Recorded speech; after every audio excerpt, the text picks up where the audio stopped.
Dog won't stop barking at ice cream truck. Police arrive and what they find inside freezes everyone. The dispatch call crackled through Sarah Collins's radio at 2:47 p.m., just as the July heat was reaching its peak over Grant Park. A dog barking at an ice cream truck, the kind of call that usually got redirected to animal control. But something in Dispatch Officer Martinez's voice made her pause. K9 Unit 247, we've got multiple complaints about a dog fixated on an ice cream truck.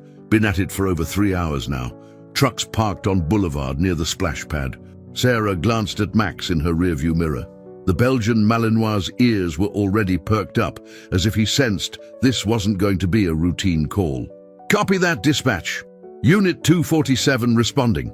As they pulled into the park, Sarah immediately spotted the white truck, its faded pictures of popsicles and ice cream sandwiches, a stark contrast to the modern playground equipment nearby. The music was off, unusual for mid-afternoon, and the serving window was shut tight despite the 95-degree heat. Max's behavior changed the moment Sarah opened the rear door. Gone was his usual controlled excitement for a new assignment. Instead, his hackles rose, and a low growl rumbled in his throat. Sarah had seen this reaction before. The last time was when they'd uncovered a synthetic drug shipment hidden inside stuffed animals at the airport. "What have you got, boy?" she murmured, watching as Max's nose worked the air. His training kicked in immediately. No barking, no unnecessary movement, just intense focus as they approached the vehicle. The driver, a middle-aged man with thinning hair and a practiced smile, stepped out before they reached the truck. "Afternoon, officer. Just taking an extended break. You know how it is with this heat." Sarah noticed his hands. They were steady, but his right index finger kept tapping against his thigh. Max noticed too, his eyes tracking the movement. 6 years of partnership had taught Sarah to trust her dog's instincts as much as her own training. "ID and vehicle registration, please." Sarah kept her tone professional while Max circled the truck, his nose working overtime. The driver's paperwork seemed in order. Too in order, actually. The registration looked brand new, despite the truck's worn appearance. Max's behavior shifted dramatically when he reached the rear of the vehicle. The disciplined silence broke into urgent barking, the specific pattern Sarah recognized from their narcotic detection work. But this was different, more intense. "Sir, I'm going to need to inspect the storage compartment." Sarah's hand moved instinctively to her radio when she saw the flash of panic cross the driver's face. "You can't. The freezer's running. Opening it will spoil everything." He stepped forward too quickly. Max immediately positioned himself between the man and Sarah, his training taking over. Sarah had already keyed her radio. "Dispatch. K9 Unit 247 requesting backup at Grant Park, possible 10:55. She kept her eyes on the driver while maintaining calm authority in her voice. "Sir, please step back and place your hands where I can see them." The next 20 minutes felt like hours. The driver, now sitting handcuffed in the back of her cruiser, hadn't said a word since backup arrived. The warrant came through quickly. Max's certified alert was all they needed. When they finally opened the freezer compartment, the horror unfolded layer by layer. Beneath a thin row of ice cream bars, they found stacks of forged documents, passports, birth certificates, photos of people with desperate eyes, marked with prices like cattle at auction. "Jesus Christ," Officer Rodriguez whispered beside her as they documented the evidence. But Sarah's attention was on Max, who hadn't relaxed his vigilant stance. He kept nosing at a seemingly solid panel at the back of the freezer. "Get CSI in here," Sarah called out, recognizing Max's behavior. "There's something else." An hour later, they found the hidden compartment. Inside, a laptop contained files that made the forged documents seem almost benign. Detailed routes, dates, and coordinates of human trafficking operations stretching from Mexico to Atlanta.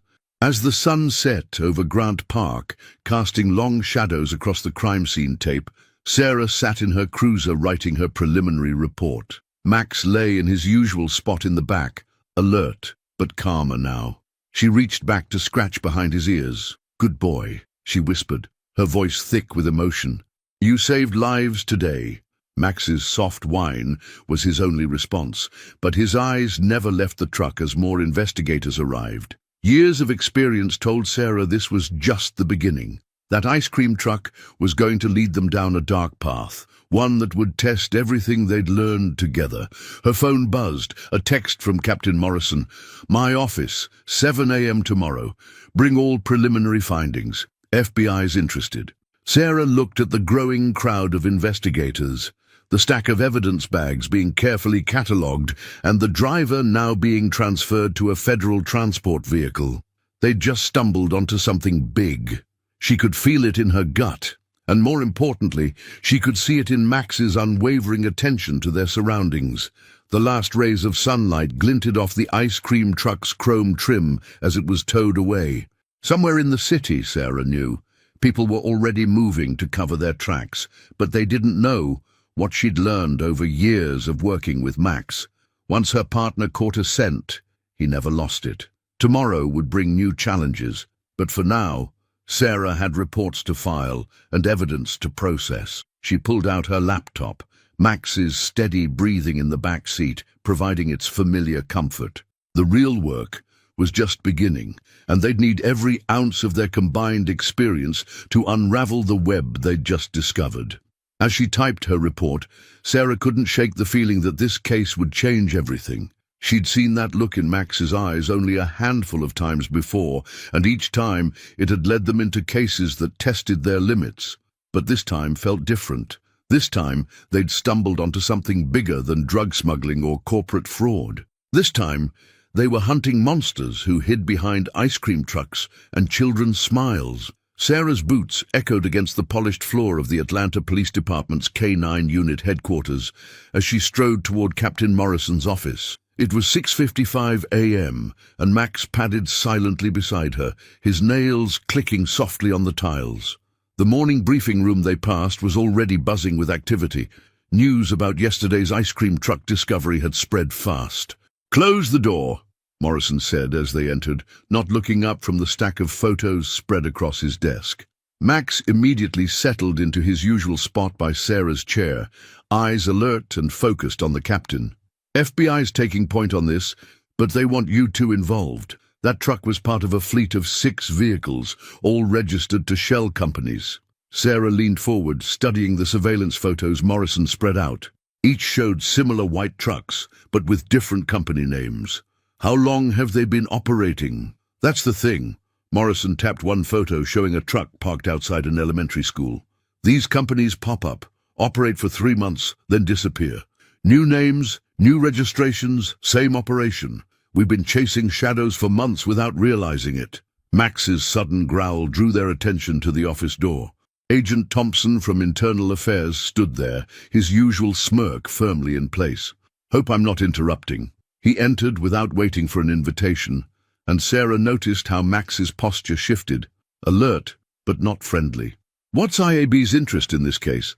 Sarah kept her voice neutral, but her hand instinctively moved to rest near Max's head, both for his comfort and hers. Thompson's smile didn't reach his eyes, just keeping tabs on high-profile cases. "Lot of important people taking interest in this one." He picked up one of the photos, studying it with exaggerated care. "Heard you got lucky with that random stop yesterday." "Wasn't luck," Morrison cut in. "Collins and Max have the highest success rate in the K-9 unit, you know that." The tension in the room broke when Sarah's phone buzzed, a text from her contact at the impound lot. She stood, grateful for the excuse to leave. "The forensics team found something in the truck. We need to go check it out." The morning sun had barely burnt through Atlanta's haze when they arrived at the impound lot. Max's behavior changed the moment they approached the evidence garage, his training kicking in as he caught a familiar scent. The forensics tech, Dr. Chen, met them at the door. "You're going to want to see this." She led them to where the ice cream truck sat, its white bulk now marked with evidence tags. "We found a false panel in the freezer compartment. There's a whole separate cooling system installed." Sarah watched as Max circled the truck, his nose working systematically. He stopped at the back, pawing at a specific spot on the floor. The same spot he'd focused on yesterday. "There." Chen pointed to barely visible seams in the metal. Custom work, professional grade. This isn't some amateur operation. Before Sarah could respond, Max's posture changed dramatically. He spun toward the garage entrance, a low growl building in his throat. Sarah had learned to trust these warnings. They'd saved her life more than once. "Down!" she shouted, pulling Chen behind a tool cabinet just as the first shots rang out. Glass shattered somewhere above them as Max took cover behind a concrete pillar, his training keeping him safe but ready. Sarah drew her weapon, trying to locate the shooter in the chaos of echoing gunfire. She caught movement in the shadows of the upper walkway. "Atlanta PD, drop your weapon!" More shots answered her command, but now she had a position. Max was already moving, using the vehicles for cover as he circled toward the stairs. Sarah provided covering fire, keeping the shooter's attention while her partner closed in. The attack ended as quickly as it began. Max's powerful leap took the gunman down just as Sarah reached the walkway. But as she secured the suspect, she noticed something that made her blood run cold. A police-issue weapon, and beneath the shooter's jacket, a familiar badge. "Sarah!" Chen's voice echoed from below. "There were two more. They're getting away." Through the broken window, Sarah caught a glimpse of dark figures disappearing into the morning traffic, but her focus was on what they'd left behind. A partially burned folder, its contents scattered across the floor. Later, in the safety of her office, Sarah spread out what remained of the documents. Max lay at her feet, still alert, despite the exhaustion they both felt. The papers were mostly ash, but one photo remained intact enough to recognize the location. An abandoned cold storage facility on the outskirts of town. Her phone buzzed again, another text from an unknown number. "Stop digging, or the next warning won't miss." Sarah looked down at Max, who met her gaze with unwavering focus. Someone inside the department was involved, which meant they couldn't trust the usual channels, but as she ran her fingers through Max's fur, she knew one thing hadn't changed. She could trust her partner. The sun was setting when they pulled up to the cold storage facility, paint peeling from its walls like dead skin.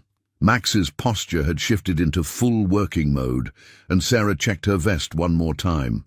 They were operating off-book now, no backup to call. As they approached the building, Max suddenly froze, his nose working the air. Sarah had seen this behavior before, back when they'd tracked a bomb maker through downtown. Her partner had saved dozens of lives that day by catching the scent of explosives in time. Now, in the growing darkness, that same instinct was telling her they'd found something important and something deadly. The facility's rusted door hung slightly open, inviting them into its shadows. Sarah checked her flashlight, then looked at Max. His eyes met hers, steady and determined. Whatever waited inside, they'd face it together. As they crossed the threshold, Sarah couldn't shake the feeling that this case was about to take them somewhere there was no coming back from. But with Max at her side, at least she knew she wouldn't face it alone. Sarah's hands trembled as she held the police badge they'd recovered from the shooter at the impound lot.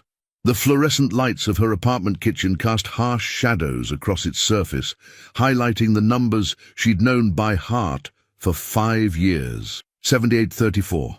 Michael Chen's badge number. Max lifted his head from his bed in the corner, sensing her distress. The Malinois padded over silently, pressing his warm body against her legs. Sarah buried her fingers in his fur, anchoring herself in the present, even as memories threatened to drag her back. "It doesn't make sense, Max," she whispered. The badge should have been in evidence storage, sealed away with the rest of Michael's effects after his murder. She'd seen it placed there herself, the day after they found his body in that abandoned warehouse. Moving to her laptop, Sarah pulled up the case files she'd downloaded earlier. Max settled beside her chair, his steady presence a comfort as she scrolled through the photos she'd avoided looking at for years. Michael's last case, a suspected human trafficking operation that led nowhere, or so they'd been told. The timestamp on the final surveillance photo caught her eye. 9:47 p.m., July 15th, 2020, less than an hour before Michael's murder. The image showed a white truck parked behind a warehouse. Even with the grainy quality, Sarah could make out what looked like ice cream logos on its side. "Son of a bitch," she breathed, quickly cross-referencing with the current case files. The company names were different, but the operational pattern was identical. The same routes, the same drop-off points, even the same shell company structure. Max's sudden alertness made Sarah pause. His ears perked forward, head tilted slightly. Someone was in the hallway. She reached for her weapon just as 3 sharp knocks echoed through the apartment. "Collins, it's Rodriguez. We need to talk." Sarah moved silently to the door, Max positioning himself precisely where he could spring into action if needed. Through the peephole she saw Rodriguez alone, looking nervously over his shoulder. "Make it quick," she said after letting him in, noting how Max maintained his guard stance. The young officer had been first on scene for backup yesterday, but something about his presence tonight felt off. Rodriguez pulled out a thick manila envelope. "Found this in my locker this morning. No idea who left it, but—" He swallowed hard. "It's about Chen's case, about what really happened that night." Sarah's heart pounded as she emptied the envelope onto her kitchen counter. Crime scene photos she'd never seen before spilled out, along with financial records and surveillance logs. One document caught her eye, a list of police badge numbers, including Michael's, with payment amounts next to each. "He wasn't dirty," Rodriguez said quickly, seeing her expression. "Look at the dates. He was building a case against them. That's why—" A sharp crash from outside cut him off. Max was already moving, taking up position by the window as Sarah killed the lights. Through the blinds, she caught a glimpse of movement on the fire escape. "Back door," she whispered to Rodriguez. "Now!" They barely made it to the stairwell before the first shots shattered her apartment windows. Max led the way down, his training kicking in as he guided them through the darkness. Sarah's mind raced. Someone had been watching, waiting for Rodriguez to make his move. 10 minutes and 6 blocks later, they ducked into an all-night diner. As they slid into a booth, Sarah noticed Rodriguez's hands shaking as he pulled out one final document. "Chen found out it went all the way to the top," he whispered. "Federal judges, customs officials, cops, they've been running this operation for years. The ice cream trucks are just the latest cover." Sarah studied the paper, a detailed organizational chart with one name at the top that made her blood run cold. Judge William Harrison, the same judge who had presided over Michael's murder investigation and ruled it a drug deal gone bad. Max's head suddenly snapped up, his attention fixed on the diner's front window. Sarah caught a glimpse of reflection in the glass. A car passing by too slowly, dark windows hiding its occupants. "We need to move," she said, but Rodriguez shook his head. "There's a USB drive," he said quickly. "Chen hid it the night he died. Locations encrypted in his last case notes. You find that drive, you can bring down their whole operation." Before Sarah could respond, Max's low growl warned them. Another car, same model, approaching from the opposite direction. "Back exit," Sarah ordered, but Rodriguez remained seated. "They're watching all my moves now," he said, a sad smile crossing his face. "Get to the evidence warehouse, Chen's personal effects box. The answer's there. I'm not leaving you." "Yes, you are." Rodriguez's voice was firm. "Chen tried to do this alone and died for it. You've got what he didn't, a partner who can smell trouble coming. Now go." Sarah hesitated for a split second before following Max toward the kitchen. The last thing she saw was Rodriguez calmly sipping his coffee as shadows approached the diner door. Hours later, curled up in a safe house with Max standing guard, Sarah spread out the documents again. Michael's final case notes seemed normal at first glance, routine surveillance logs, witness statements, evidence photos. But she knew her former partner, knew how he thought. "He left something for us to find," she whispered, scratching behind Max's ears. Her partner's steady gaze gave her strength as she started searching for the pattern she knew had to be there. Dawn was breaking over Atlanta when she finally saw it. A series of evidence tag numbers, each slightly irregular in a way that only someone who'd worked with Michael would notice. When arranged correctly, they formed GPS coordinates. Sarah looked at Max, saw the same determination in his eyes that she felt. Ready to go hunting, partner? His soft woof was all the answer she needed. Whatever Michael had found 5 years ago, whatever had cost him his life, she was going to finish it. But unlike Michael, she wouldn't be facing it alone. She had a partner who could smell danger coming. And this time the bad guys wouldn't see them coming until it was too late. The evidence warehouse loomed before them in the pre-dawn darkness, its secured entrance illuminated by harsh fluorescent lights. Sarah checked her watch. 4:47 a.m. The graveyard shift would be doing their rounds on the 3rd floor now, leaving the basement archives temporarily unguarded.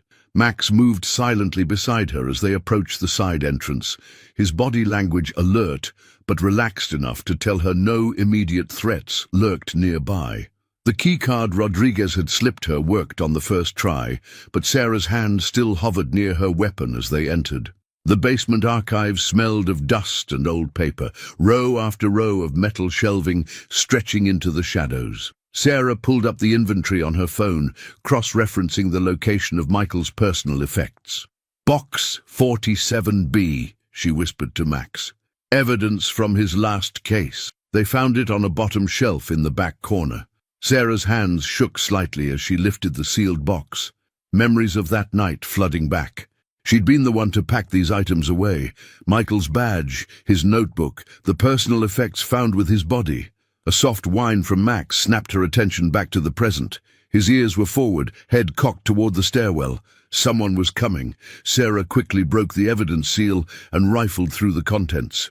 Michael's leather notebook was exactly where she remembered placing it, but something felt wrong. The weight was off. Footsteps echoed from above now. Max moved closer to her, his body tensed for action. Sarah flipped through the notebook, finding what she'd suspected. Several pages had been carefully cut out. Looking for these? Sarah spun around, weapon drawn. Captain Morrison stood at the end of the aisle, holding up several folded sheets of paper. Max's low growl confirmed what she'd feared. Morrison wasn't alone. 5 years I've been cleaning up Chen's mess, Morrison said, his voice eerily calm. Should have known his old partner would eventually stick her nose where it didn't belong. He was building a case against you, Sarah said, keeping her weapon trained on him even as she heard movement behind the shelves. Against all of you. Morrison's laugh was hollow. He was building nothing, just another idealistic cop who thought he could take on the whole system. He took a step forward. Just like you're doing now. The difference is, I have proof. Sarah's mind raced, calculating angles, exits, odds. Rodriguez gave me everything before your people got to him. Did he now? Morrison's smile didn't reach his eyes. Funny. That's not what he said during our conversation with him. Max's growl deepened as armed figures emerged from the shadows. 3 men in tactical gear, weapons raised. Sarah recognized one of them from the impound lot shooting. Here's how this plays out, Morrison said, tucking Michael's papers into his jacket. We find you here, attempting to tamper with evidence. Tragic, really, driven mad by your old partner's death, trying to prove conspiracy theories that don't exist. You resisted arrest, of course. Left us no choice. Sarah's finger tightened on the trigger. That's not how this ends. Actually, Morrison started, but Max's sudden bark cut him off. The Malinois' head snapped toward the ceiling, nose working frantically. Sarah recognized his explosive detection signal instantly. There's a bomb, she said, watching Morrison's face pale slightly. That's your backup plan, isn't it? Destroy the evidence? Blame it on me? The captain's expression hardened. Last chance, Collins. Walk away. There's nothing for you here except a closed case and a dead partner. Sarah's mind raced. Max's behavior meant the explosive was close, probably in the ventilation system above them. The timer had to be short, given Morrison's urgency. They needed a distraction, an escape route. The decision crystallized in a heartbeat. Max, now! Everything happened at once. Sarah fired twice at the overhead lights, plunging the basement into darkness as Max launched himself at Morrison. Gunfire erupted, bullets sparking off metal shelving as Sarah rolled behind a filing cabinet. She could track Max's position by the sounds of chaos he was creating, keeping their attackers off balance in the darkness. The emergency lights kicked in, casting everything in a red glow as Sarah made her move. 2 quick shots dropped one of the tactical team members. A blur of motion told her Max had another pinned. Morrison was shouting orders, his voice tight with panic now. Sarah's hand closed around Michael's notebook just as the first explosion rocked the building. Concrete dust rained down as she sprinted for the exit, Max materializing beside her like a shadow. They burst out into the pre-dawn air as secondary explosions began. Sarah's lungs burned as they ran, Max leading her down back alleys, away from the approaching sirens. Behind them, flames were already consuming the evidence warehouse. 6 blocks away, they finally stopped in a defunct parking garage. Sarah's hands shook as she examined Michael's notebook. The remaining pages contained what looked like routine notes, but she recognized his old code system. Whatever he'd found, whatever Morrison was willing to kill for, the truth was hidden in these pages. Max's head suddenly lifted, his posture alert but not alarmed. Footsteps approached. A single person, walking slowly. "Detective Collins?" A woman's voice, professional but cautious. "I'm Agent Martinez, FBI. We need to talk." Sarah kept her weapon ready as the agent emerged from the shadows, hands visible. "About what?" "About Operation Ice Cream Truck, about Michael Chen, and about the federal judge who's been running human trafficking operations for the past decade." Max's posture relaxed slightly. He'd always been good at reading people. Sarah studied the agent carefully before lowering her weapon. "I'm listening." "Not here," Martinez said, glancing at the growing flames in the distance. "We have a safe house, and we have something you need to see. Surveillance footage from the night Chen died. Morrison wasn't the only one there." Sarah looked at Max, saw the steady determination in his eyes that matched her own. They were close now.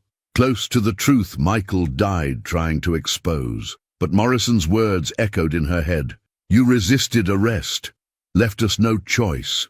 They were burned now, marked as enemies by the very department they'd served. Their only way out was forward, through whatever dark conspiracy Michael had uncovered. Dawn was breaking over Atlanta as they followed Agent Martinez to her car. In the distance, sirens wailed and smoke billowed from the evidence warehouse, erasing years of carefully preserved history. But the truth had survived in Michael's coded notes and in the USB drive still hidden somewhere in the city.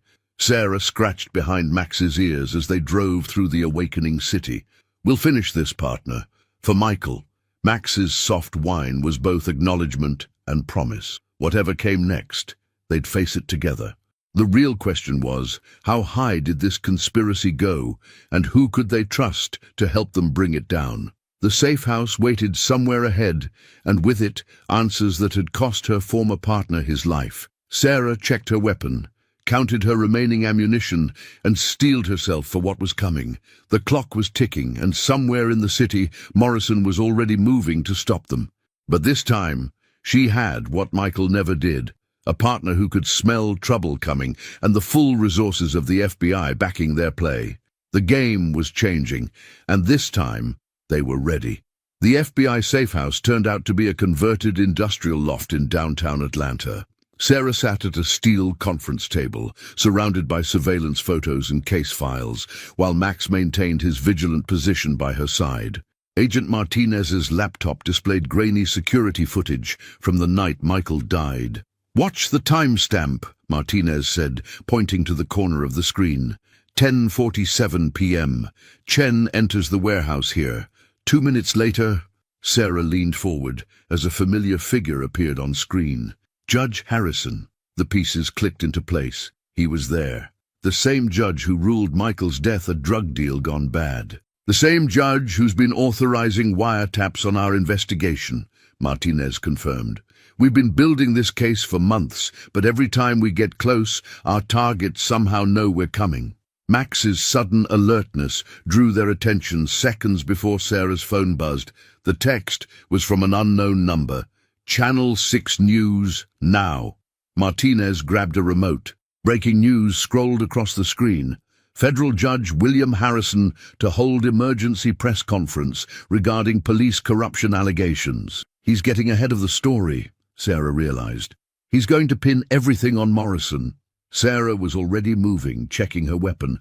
Not if we can prove he was there the night Michael died. The USB drive has to contain more footage. Collins, wait. Martinez's voice was urgent. Harrison's protected. We can't touch him without ironclad evidence. Then let's get it. Sarah pulled out Michael's notebook. The coordinates in his notes, they lead to the old Fulton cold storage facility. That's where he hid the drive. The facility sprawled across 3 acres of industrial wasteland. Sarah and Max approached from the east, using abandoned shipping containers for cover, while Martinez's team moved into position around the perimeter. Through her tactical scope, Sarah counted 4 armed guards patrolling the grounds. Max's behavior confirmed what she suspected. They weren't regular security. Their movements were too precise, too military. "Targets arriving!" Martinez's voice crackled through her earpiece. "Black SUV, north entrance." Judge Harrison stepped out of the vehicle, flanked by Morrison and 2 armed men. They hadn't come to stop an evidence recovery. They'd come to destroy whatever Michael had hidden. Max's sudden tension told Sarah they'd missed something. His nose worked the air, and she recognized his explosive detection signal. "Martinez, they're going to level the building." "Max, go!" The Malinois exploded into action, crossing the open ground like a shadow. Sarah followed, trusting her partner's instincts as gunfire erupted around them. Through her earpiece she heard Martinez mobilizing her teams, but her focus was entirely on Max. They hit the building's side entrance at full sprint. Inside, emergency lights cast everything in red shadows. Max led the way, following whatever scent had caught his attention. Behind them, explosions rocked the facility. "Collins!" Morrison's voice echoed through the corridors. "You're too late! Building's rigged to blow in 3 minutes!" Sarah recognized the hallway. It matched the last security footage of Michael. "He knew," she whispered, watching Max work. "He knew they'd try to destroy this place eventually." Max stopped at a section of wall that looked identical to every other. But Sarah saw what her partner had detected, minute tool marks around a ventilation grate. The USB drive was taped inside, exactly where Michael would have known to put it. They rounded a corner and found themselves face to face with Morrison. The captain's weapon was aimed at Sarah's chest, his expression cold. "5 years of work," he said. 5 years of building something bigger than your precious justice system, and you and your mutt are going to destroy it all. Like you destroyed my partner? Sarah's voice was steady despite the fury in her chest. Morrison's smile was ugly. Chen was weak, just like you. Max's growl was the only warning before all hell broke loose. The Malinois launched himself at Morrison as Sarah dove for cover. Gunfire filled the corridor, but Max had done his job. The captain's shots went wide. Sarah came up firing, catching Morrison in the shoulder. He staggered back, giving her the opening she needed. 2 more shots dropped him permanently.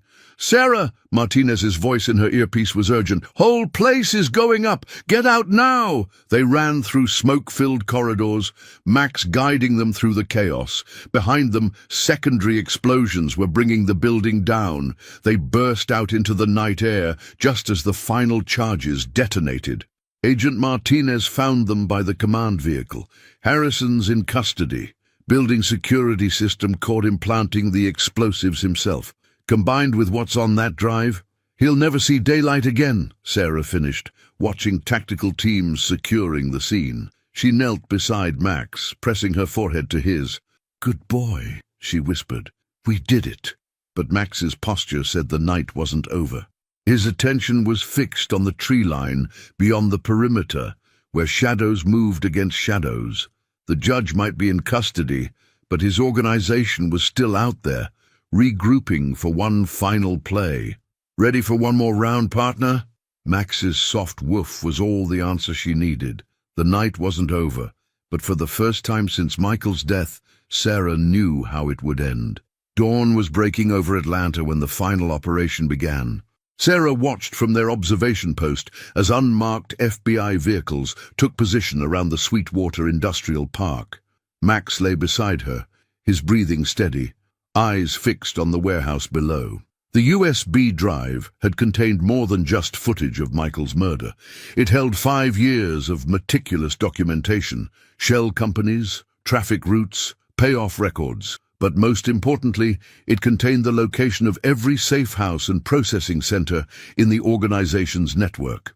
"Target convoy approaching," Martinez's voice came through the radio. 3 vehicles, matches the pattern from the surveillance. Sarah watched through her scope as black SUVs pulled into the warehouse complex. Men in expensive suits emerged, looking nothing like the criminals they were. These were the real powers behind the operation: lawyers, businessmen, corrupt officials who'd profited from human suffering. "All teams in position," Martinez confirmed. "We move on your signal, Collins." Sarah looked at Max, saw the same determination in his eyes that she felt. This was it, the culmination of everything Michael had died trying to expose. Execute. The raid was precisely coordinated. As FBI teams breached the warehouse from all sides, Sarah and Max moved toward their assigned entry point. Through her earpiece, she heard confirmations as other safe houses across the city were hit simultaneously. Inside, chaos erupted. The organization's security team was professional, but they weren't prepared for Max. The Malinois moved like a shadow, taking down armed men with surgical precision while Sarah advanced. They reached the main office just as someone was deleting files from a computer system.